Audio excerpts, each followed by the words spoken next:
देने का शुक्रिया। और अब नायब वज़ीर आज़म इसहाक डार साहब की बात करेंगे। वैसे तो वो काबुल के एक दौरे पर हैं, वहाँ एक अहम माहदे पर सैफरीकी रेलवे ट्रैक वाले माहदे पर उन्होंने दस्तखत किए हैं और मुबारकबाद दी है उज़्बेकिस्तान और अफ़गानिस्तान की हुकूमतों को भी। लेकिन उनकी जानिब से ऐसे बयानात तवातर से आते रहे हैं सेठी साहब जो ख़ासे अहमियत के हामिल हैं। जैसे उन्होंने अमेरिका के हवाले से कहा कि अगर हमारे अच्छे टर्म्स हैं अमेरिका के साथ तो इसका ये मतलब नहीं है कि अमेरिका की हर बात मान ली जाए। ये थोड़ा कुछ अर्सा पहले की बात है। लेकिन अभी एससीओ कॉन्फ्रेंस के मौके पर चीन में होते हुए उन्होंने ये मजम्मत की है ईरान के ऊपर, इसराइली हमलों के साथ साथ अमरीकी हमले की भी मजम्मत की है और कहा है कि ये एससीओ कंट्रीज़ के लिए काबिल कबूल नहीं है अटैक्स। इससे क्या जाहिर होता है? देखिए, it's a fantastic statement because इस वक्त एक तासुर है कि अमेरिका जो है उसको हम नाराज नहीं कर सकते और अमेरिका का और भी दबाव है बहुत सारा।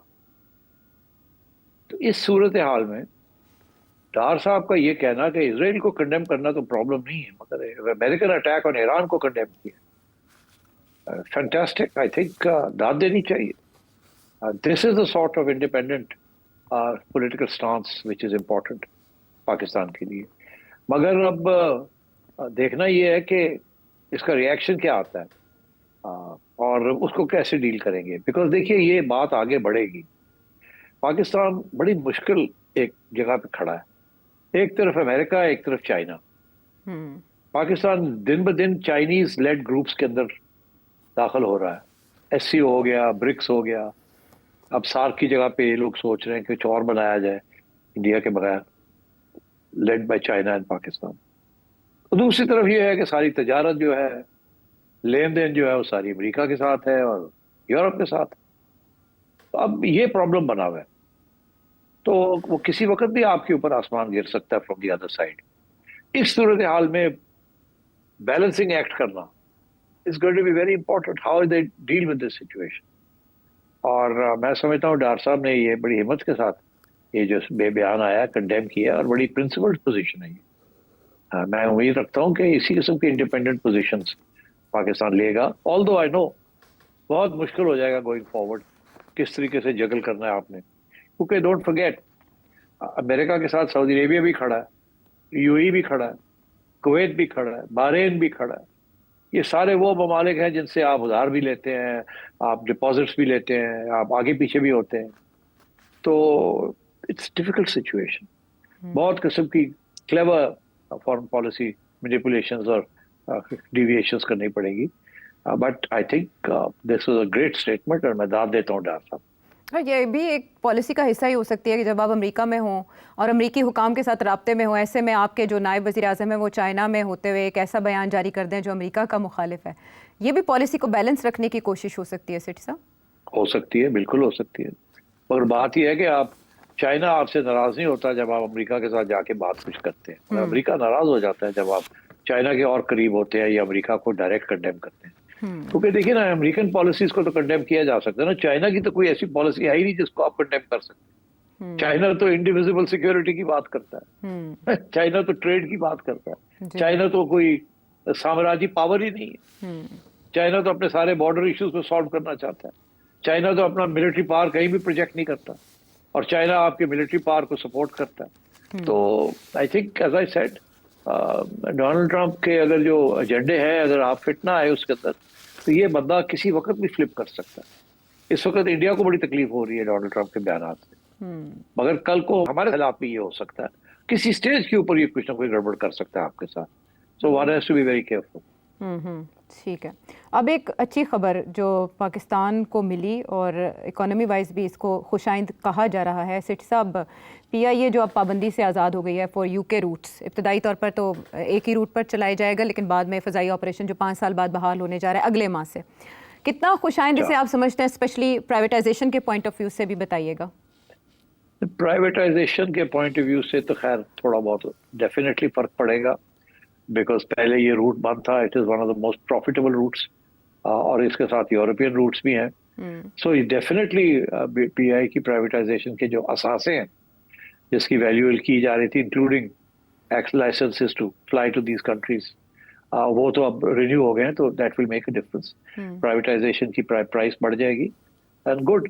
मगर आई थिंक इम्पॉर्टेंट बात यह है कि इट्स नॉट जस्ट पीआईए, बाकी भी जो एयरलाइंस हैं उनको भी इजाजत नहीं थी, उनको भी सबको इजाजत मिल गई है। जी। और ये सारी के सारा जो खाता है ना, ये इमरान खान के जमाने में ही गड़बड़ हुई थी।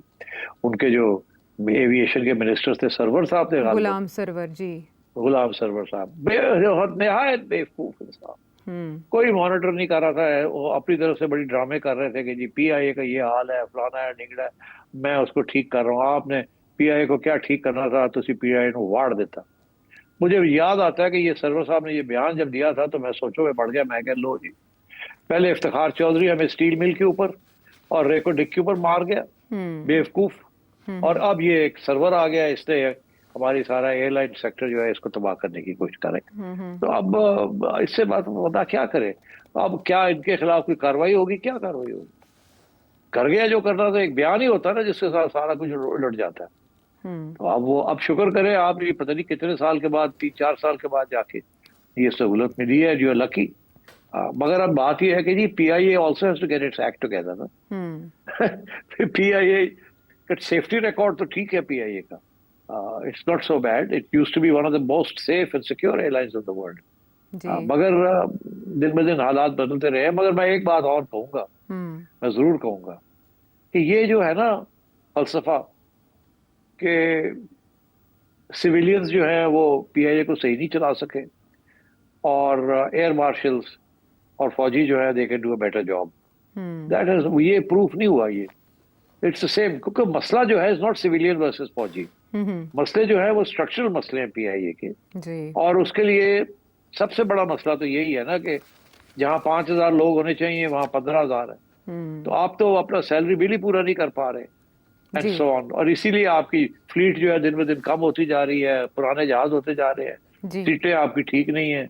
आप चाहे तो आप अपनी ठीक कर सकते हैं, बट आई थिंक ये, मगर अब it's best to get out of it, because इसको आप ठीक नहीं कर सकते। मुझे याद है गिलानी साहब का वक्त था कि एक प्रपोजल आई थी कि पीआईए और टर्किश एयरलाइंस के साथ कोई राब्ता हो जाए, कि पीआईए के जो ईस्टर्न रूट्स हैं पीआईए उस पर चलाए और जो वेस्टर्न रूट्स हैं वो टर्किश एयरलाइंस के साथ पार्टनरशिप हो जाए। अच्छा। एंड दैट वाज, मैंने वो स्टडी किया था, वो पूरी proposal, it was a very good proposal. उसके साथ प्रॉफिटेबिलिटी भी वापस आ जाती, मगर नहीं, वो भी नहीं होने दिया। इतने वेस्टर्न इंटरेस्ट है कि वो होने नहीं देते। ठीक है, लेकिन ये आईएमएफ और की ये शराइत में प्राइवेटाइजेशन शामिल है। इतनी आसान नहीं होगी, ये प्राइवेटाइजेशन इतनी आसान नहीं होगी। देखो ना, 10,000 बंदा निकालना पड़ेगा ना। वो सारे नून लीग और पीपल पार्टी ने भरे हुए हैं, वो पहले एमक्यूएम ने भरे हुए थे, फिर उसके बाद पीपल पार्टी ने भरे हुए हैं। तो क्या, कहाँ जाएंगे? आप गोल्डन हैंडशेक जब करने जाते हैं तो पता क्या होता है, कॉम्पिटेंट लोग जो हैं वो गोल्डन हैंडशेक लेके बाहर हो जाते हैं, उनको पता हम कहीं और नौकरी मिल जाएगी जी। और जो इनकॉम्पिटेंट लोग होते हैं वो रह जाते हैं बीच के अंदर, और फिर भर्तियां शुरू हो जाती है, गवर्नमेंट आती है, फिर से सारा सिलसिला शुरू हो जाता है। तो ये, this is the old problem. बहुत दफा आईएमएफ ने, वर्ल्ड बैंक ने लोन्स दिए हैं आपको up to $1 billion, $750 million, $500 million, कि आप ब्यूरोक्रेसी को प्रून करें, गोल्डन हैंडशेक करके फजूल कम करें ब्यूरोक्रेसी। कोई नहीं होती, पैसे भी आ जाते हैं, खर्च भी हो जाते हैं, होता कुछ नहीं। तो पीआईए का भी वही खाता है। ये सारी privatisation of state owned enterprises का यही प्रॉब्लम। अभी तो एक पूरा खाता पड़ा हुआ है स्टेट ओन्ड एंटरप्राइजेस, एसओईज जिसे कहते हैं आप जी, जो कि नियरली 1 ट्रिलियन रुपीस की उनकी लॉसेस हैं, जो कि बर्दाश्त किया जा रहा है। उधर तो सोचते नहीं है कि उनको बंद कर दिया जाए या प्राइवेटाइज कर दिया जाए। नो, तो ये सब ड्रामे हैं, कोई नहीं। No government is focused on these issues, unfortunately. ठीक है, लेकिन प्राइवेटाइजेशन ही इसका हल है, उसके लिए भी पुरकशिश पेशकश करनी पड़ेगी इस हुकूमत को। प्राइवेटाइजेशन सिर्फ हल नहीं है आयशा, हल थोड़े से कॉम्प्लिकेटेड है कि प्राइवेटाइजेशन के साथ भी बड़े प्रॉब्लम्स हो जाते हैं, but you have to have very creative solutions. कि अगर प्राइवेटाइजेशन भी होती है, they have to be safeguards to protect the public interest. ये पब्लिक सेक्टर एंटरप्राइजेस क्यों बनाई गई थी? कि पब्लिक को बचाने के लिए, उनके लिए अच्छी सहूलतें हों, सस्ती हों। जब आप प्राइवेटाइजेशन की तरफ जाते हैं तो हर चीज महंगी हो जाती है। तो प्राइवेटाइजेशन तो लॉस नहीं ले सकती ना। अब सवाल ये है कि क्या प्राइवेटाइजेशन ज्यादा एफिशिएंट होती है या नहीं। फ्रांस के अंदर ब्यूरोक्रेसी बड़ी एफिशिएंट है, ठीक है। वेस्टर्न कंट्रीज के अंदर ब्यूरोक्रेसी एफिशिएंट है, ईस्टर्न कंट्रीज के अंदर bureaucracy is not efficient, totally corrupt. अब इंडिया में भी प्राइवेटाइज किया गया एयरलाइंस को, तो क्या रिजल्ट निकला? हाँ, वहाँ किया उन्होंने, वहाँ बहुत बड़े बड़े सरमायादार हैं और उनके साथ जो टर्म्स एंड कंडीशंस लगाई गई हैं, दे वर मच बेटर देन जो आपको यहाँ होगा। यहाँ तो वो खुली छुट्टी हो जाएगी, देखिएगा क्या होता है।